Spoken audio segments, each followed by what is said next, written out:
one of the players on the other team, like during the game, he asked me, he was like, yo, is this place always like this? And I was like, yeah, bro. He's like, that's crazy.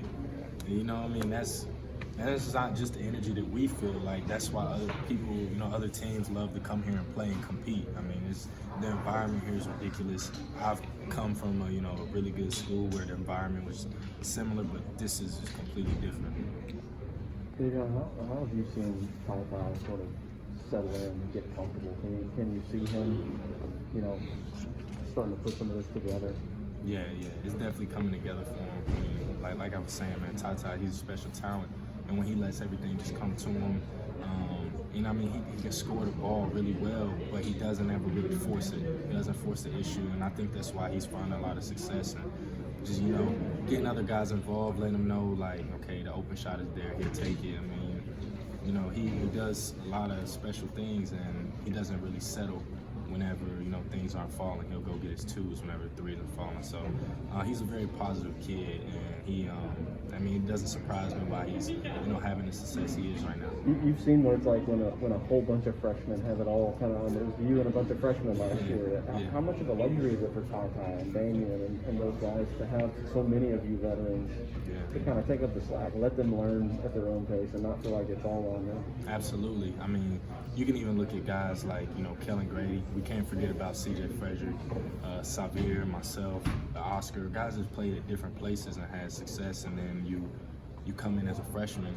It's kind of like a guy playing for the Lakers right now, like a new guy coming in, honestly, just being able to, mature naturally in his own environment with other guys, like just watching it. So, it's, it doesn't surprise me why these guys are, even Damian Bryce, they're really going to be able to be ahead of a lot of guys with that advantage.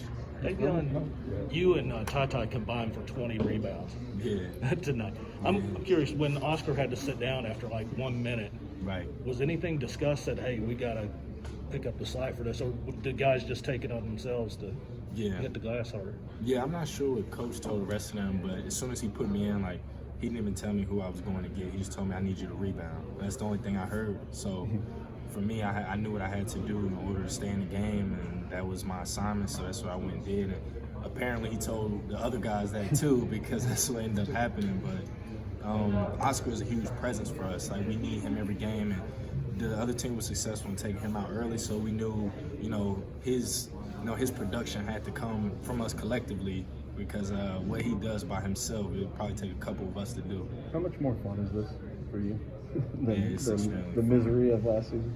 Yeah, it's really fun, just being out here with the support of these people. Like, you can feel the love, when we're out there on the court. It's really like there's 6 guys out there, supporting us, even when things aren't going the best out there. It's super consistent, so I love this fan base. Like, I truly do. Davion, Ohio's coach basically admitted that their strategy was to let Keon have open shots. Could you tell that he kind of fed off that a little bit? Yeah. Like, I'm going to prove that wrong, I guess. Yeah, most definitely. And Keon works on those shots every day. I think the first few he probably missed because he didn't realize, like, he was so open. And as we were coming off ball screens, or even when I was in the corner, I just realized, like, he's open every single time. They didn't change their game plan for the whole game. So, Keon just capitalized off that. And it was his day to make shots, and he did that. Is that what this team is, though? Pick your poison? Because they clearly chose to leave him open to take away the other guys. Oh, yeah, I could tell. You guys probably talked to their coach, but they weren't giving up any perimeter shots. Like, I didn't even score the ball last game, and I could hear their coach, like, don't leave him, shooter, Kellen, like, don't leave him. And they were giving up, those twos. They didn't want us to make threes, and Keon definitely capitalized off that. And that's what he works on, and he hit those. He's a really good 2-point maker. What goes through your mind when you see Oscar pick up 2 quick fouls like that and he's out of the game? He's been such a main man for you guys. Yeah, absolutely. It didn't surprise me. That's going to be a lot of teams' game plan. I'm not sure who we play next. We're doing one at a time. But I know Monday, whoever we're playing, they're watching that film and they're realizing, okay, we got to attack Oscar. But we got other guys, and we got guys that are ready. So you can do that, but like you said, pick your poison. The next man's ready, and we're going to keep it rolling. What do you think it says, Davion, that Oscar didn't score, I believe, no points, yet he's hustling for rebounds in the second half, going sideline to sideline. Yeah. What does that say, do you think? Yeah, that's what this is about. Like, fortunately, we have such, a deep roster, and it may be your night to have 1, 2, 0 points, but how can you impact the game other than just scoring? And that's what Oscar proved tonight, that he can do that. His presence, like just him being out there, you have to pay attention to him. So, he's more than just a scorer for us. His presence is dominating. So, that's what this thing is really about. This is a good team you guys played tonight, and they kind of came out and made it clear that they expected to win. Oh yeah. In the early going. When did you kind of sense that and know, hey, we got to be on our game? Yeah, at halftime, when they, we had to come in the locker room collectively and say, all right, let's just calm down.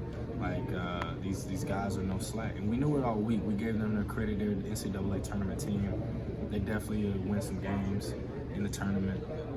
But this team is really good. So for us to go out there and do what we did, it was special for sure. But we knew that all week, just prepping for them, or the couple of days that we had, that they weren't going to be any slack, and we had to come play hard. They're very special at the 4-5 area. Their guys can play the perimeter, and their point guard can go a little bit. So we had to get into his legs and kind of slow them down.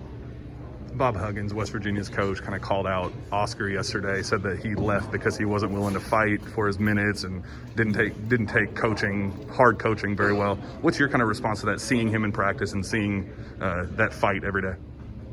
It's funny. It's hard to comment on something like that. Oscar is exactly the opposite of everything he just said. If he's mad, he can just say that. We love Oscar here. We're going to keep loving him. I'm happy he found a new home. That's all it's about. But yeah, that's pretty funny, honestly. That's the furthest from the truth.